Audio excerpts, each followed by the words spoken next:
હોળી પહેલા તમામ લોકો માટે એક દુઃખદ સમાચાર સામે આવી રહ્યા છે। હોળીનો હિન્દુ તહેવાર એ એકતા, આનંદ અને પરંપરાઓનો ભવ્ય ઉત્સવ છે જે સમગ્ર વિશ્વમાં ઉજવવામાં આવે છે। દિવાળી પછી હિન્દુ કેલેન્ડરમાં બીજા સૌથી મહત્વપૂર્ણ તહેવારમાં હોળી છે।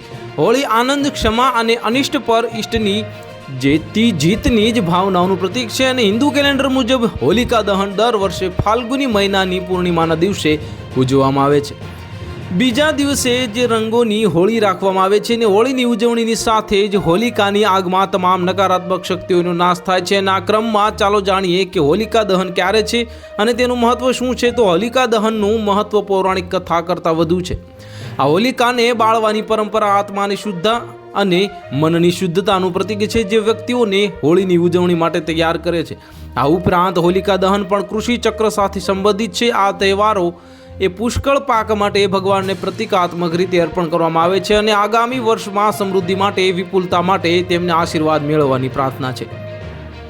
હોલિકા દહનની પૂજા માટે સૌપ્રથમ ગાયના છાણમાંથી હોલિકા અને પ્રહલાદની મૂર્તિઓ બનાવીને થાળીમાં રાખો અને તેમાં રોલી, ફૂલ, મૂંગ, નાળિયેર અને અખંડ આખી હળદર, પતાશા, કાચો કપાસ, ફળો અને કલશ ભરી રાખો। ત્યારબાદ ભગવાન નરસિંહનું ધ્યાન કરતી વખતે તેમને રોલી, ચંદન, 5 પ્રકારના અનાજ અને ફૂલ અર્પણ કરવા જોઈએ।